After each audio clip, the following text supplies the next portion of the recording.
we've practiced really hard, and we've got some tough breaks this year, and things hadn't quite gone our way in the last few weeks, but we knew it was going to be a tough schedule. And this team I've never doubted their care, and that's one of our core values. We want to care about this jersey, care about being in that locker room and taking pride in playing here. And today's college football is hard to do. You just saw a team, in my opinion, that has lost that on the other side that we just beat. So testament to our culture, testament to our coaches, our seniors, really proud for them. And it felt good to be in a happy locker room and seeing those guys with smiles on their face dancing around. So the rushing yards were key. If you'd have told me we rushed for 283, I'd have called you crazy. That's a good defensive front. They got some good players. They're long. It's probably the biggest team we've played on both sides. And I was really just proud of our lines of scrimmage more than anything. Dom ran well. I thought Baylor managed the game really well. 44 yards rushing. I don't think he took a sack. And he was very, very complimentary of the O-line, and he helped them out a lot. Throwing the ball away, using his legs. I know he only threw it 19 times, but we can win with that kid. And see Donnell make a catch and Josh Smith. There was a lot of good stuff in that game. Defense played great for about 3.5 quarters. They put the true freshman quarterback in there late, and they got a couple touchdowns. But 31-14, take it all day long. Really proud of the group. Questions? As you mentioned, you were clearly a more engaged football team today. Mm-hmm. What do you think that says about kind of the culture and progress given the last 5 games? Yeah, I mean, we're not into moral victories for sure, but that was a real victory, and it felt good. Justin texted me Saturday night late and said, hey, Oregon State's losing to Sam Houston. This game's going to be about who wants to play more. And I challenged our guys with that Sunday morning when I got in the office. Challenged the staff, first of all. They heard it from me first. I said, I don't care what's happened in the last 6 weeks. We better be the most excited team to come out of that tunnel, both to start the game and at halftime. And challenged our strength staff, challenged our players. We had a good week of practice. And it started Sunday. They were focused. They were locked in. And we knew we didn't play our best down in Florida and got a couple breaks that didn't go our way and played a complete game today. No turnovers. Punted, 2 or 3 times and 3 times, which was good. The botched field goal was a bad snap by Aiden. That's really the biggest mistake we made all day. Other than that, we played a really clean game, and a lot of credit goes to our staff. Brody Foley had a big catch early in the game when you all gotten behind the chains on a penalty, which jump-started a fast start. How important was it to get a big play early and try to have something like that happen? Yeah, Todd Darlington, that was his.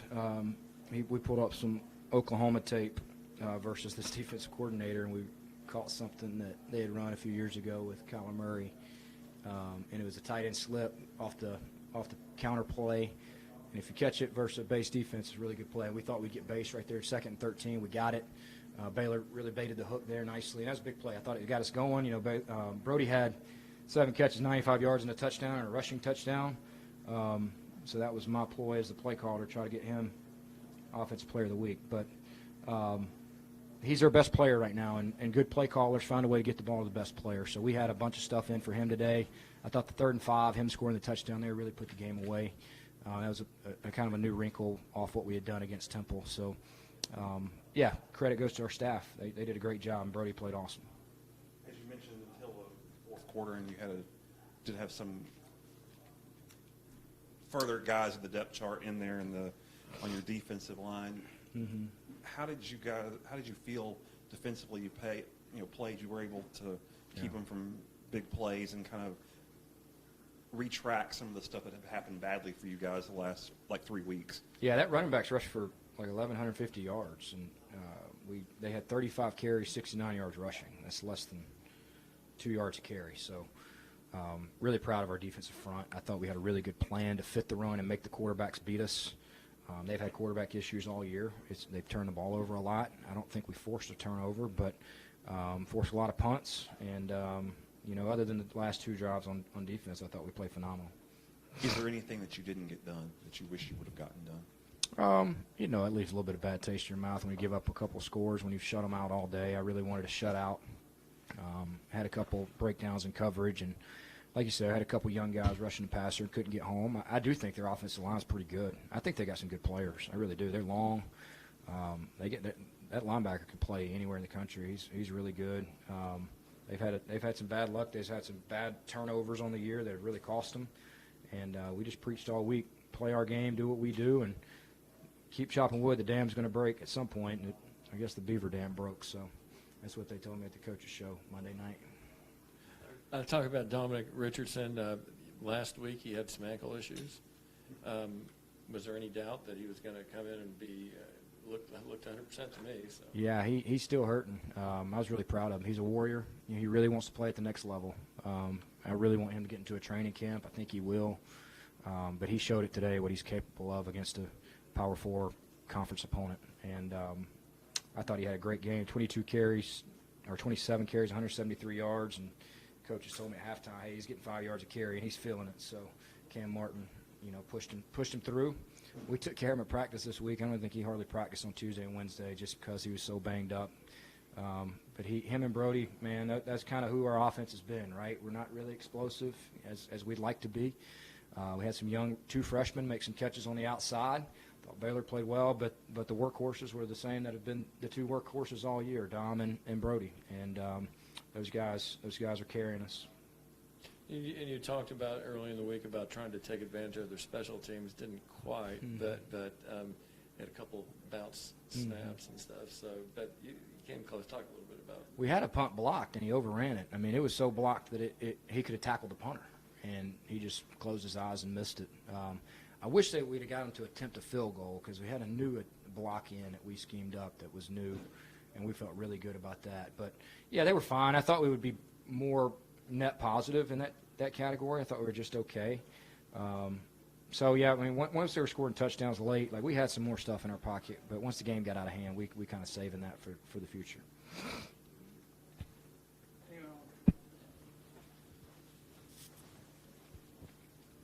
You kind of mentioned it, the guys buying in and not giving up at this point of the season. How do you do that when, especially some of the seniors that play big minutes don't have a bowl game in their future? How do you keep them locked in for a game like this where you want to continue building the program up?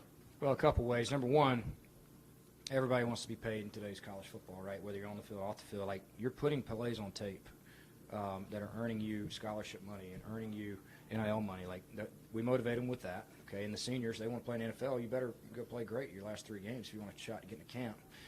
So that was a motivating factor. But number two, man, we are so process-oriented. Like, we are so in love with Mondays and Tuesdays and Wednesdays and Thursdays and Fridays. And the results, they're going to come. And we had no question about it. And we got a good result today. But we're getting better. Like, we didn't do anything today that was dumb. We didn't shoot ourselves in the foot. And that's progress for us, right? Like, in the past, you can pick out about 5 or 6 plays in the game. Like, man, that really hurt us. And it's just learning how to play cleaner football on Saturdays.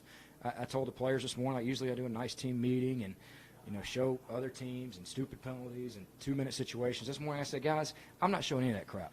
This is your game. It's a player's game. It's Saturday. That's your day. The coaches had Monday through Friday.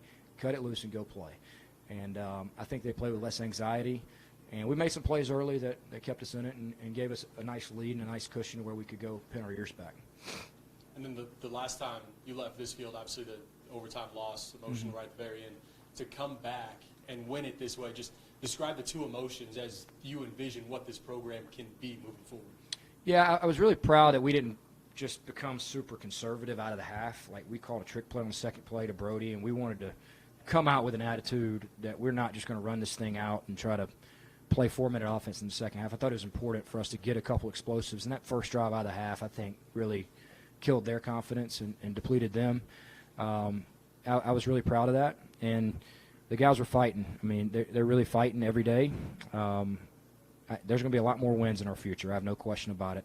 The next thing we got to do is win a close one, right? We won the close one at Oklahoma State, but I can promise you next week's going to be close. Army, every game they play is a one-score game. So we got to go find a way to win one on the road. Kicking game's going to be huge in that game. Possessions are going to be huge.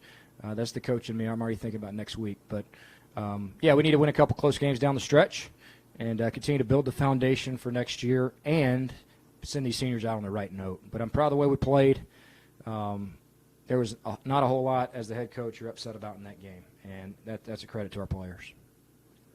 You do have the 2 conference games left. How hungry are you as a staff and as players to go and finally get one, especially after a win like this? Yeah, I'm trying not to put too much emphasis on it. I think it's just more pressure and anxiety that doesn't need to be added to the equation. I really want us to fall in love with what we're doing on a daily basis and stay in the moment, stay in the process, and let the game happen on Tuesday, Wednesday, Thursday, Friday, and then just go cut it loose on Saturday. So if you'd have told me we'd have won 2 Power 4 wins this year and we were 3-7, I would have told you you're dead wrong. So proud of those 2 wins. Those are 2 quality programs with great resources, and that shows our potential, right? The 2 best games we played complete as a team, offense, defense, special team, was those 2 games. And, yeah, I'm going to try not to put anxiety on our players and extra pressure.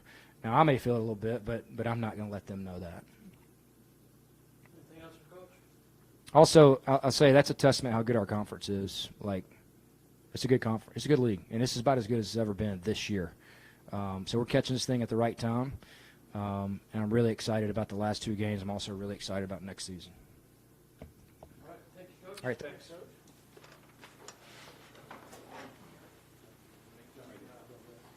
Good job, man. Way to fight. Good job,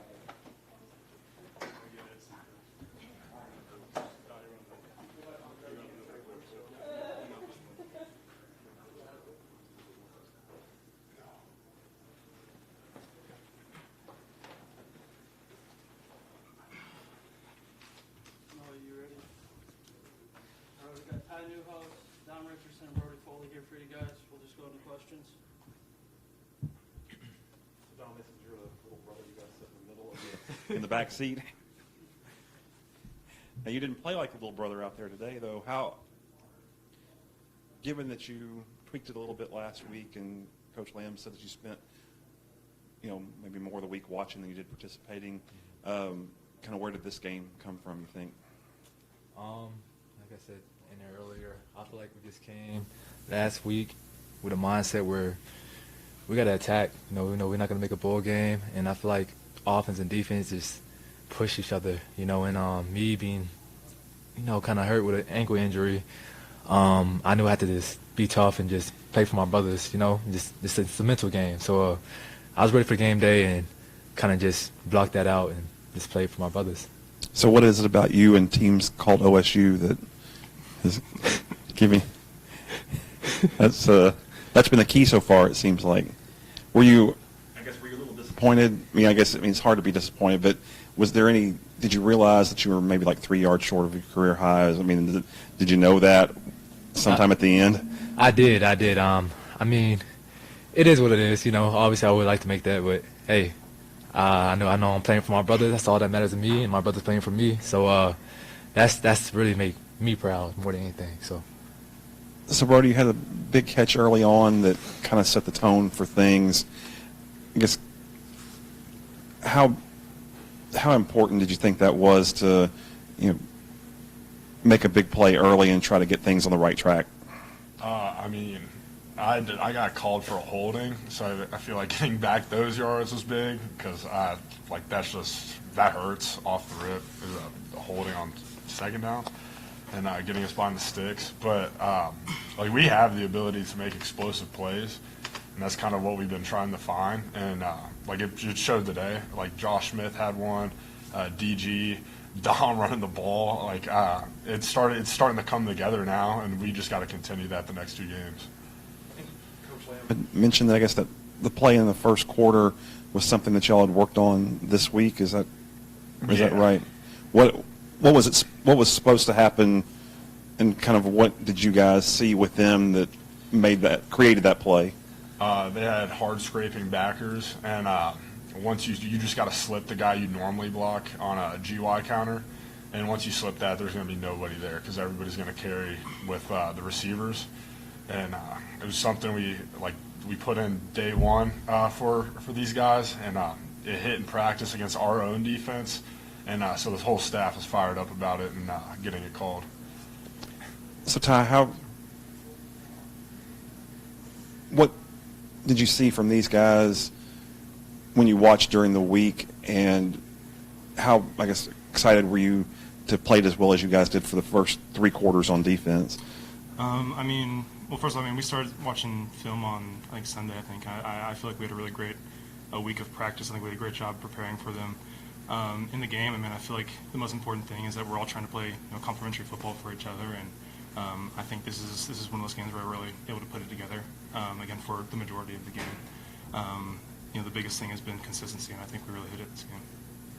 And along those lines, a guy who rushed for 1,000 yards, basically didn't do anything in the game. So talk about the satisfaction of that.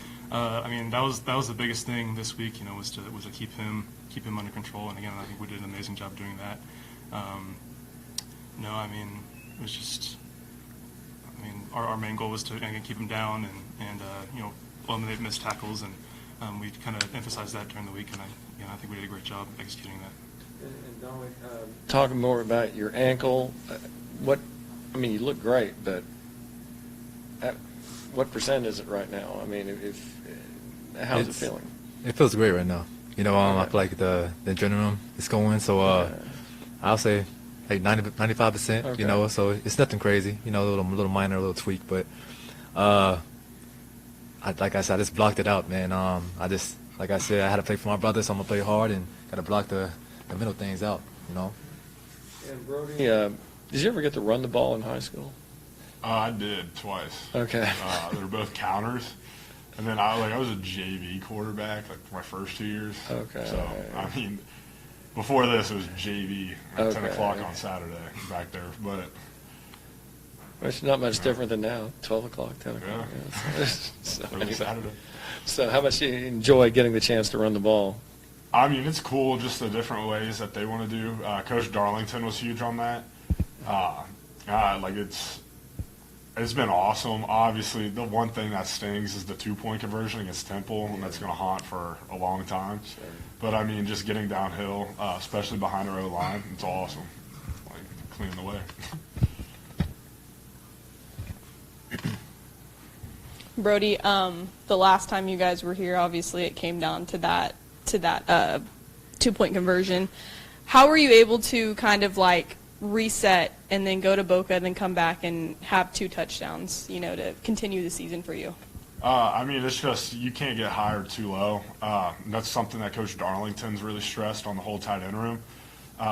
Obviously things aren't haven't been the way we wanted to, but you got to attack the next week the same as if you had a 50-point win. And from all 3 of you, I asked Coach, he didn't give me a good answer about it, but to go to 2 conference games that are left, to go and get finally a win in the conference, I feel like is just due time for you guys. How much do you guys want that? Won a lot. I feel like we got the momentum right now, and we know today we just had a lot of fun. That's the main thing to start everything off. I feel like we have fun and play for each other. It's no doubt we're going to win these next 2 games, and I truly believe that. Coach Lamb said at the beginning of the week that these are culture games. I think we want to do it. We want to prove, the team that we've been. We know the work we've put in since the beginning of the season, and we also want to, show out for our seniors. So. To simplify it, it's not. We're not even hungry. We're starving for it. Just to carry that into the off season and into next year. These are still 2 big games. To kind of piggyback off that, Dom, you've seen a lot of college football. So what are you, as a senior leader, telling the guys around you about how to finish the season off the right way? I just pretty much been saying, just keep y'all head up. We still got something to play for. We got something to play for next year. Obviously, this program is going to be a champ. I feel like we got a lot of good players who are going to build our foundation up. So we just keep on playing for each other and keep on just playing hard for the coaches. And we have a good connection here. And I feel like just hammering, just to keep y'all head up. Just fight. Just fight. No matter how hard it gets, keep fighting for each other. That's the main thing, man. And Brody, for you as a young guy, what does that do for your confidence when Trey Lamb comes in here and says you're the best guy on the team and they're doing everything in their power to get you the ball as much as possible? What does that do for the confidence of a young player like yourself? That's just the confidence has just constantly been growing. I get coached hard and I love it. It's just, we'll go back tomorrow and Coach Darlington will point out just even more little things that I need to get better at. You should have done this here. And I feel like just having that mindset, like I want to consistently get better every day in the building, watching film or on the field, like that's helps tremendously with my confidence. Anything else for the players? All right, thank you guys. Thank you, guys.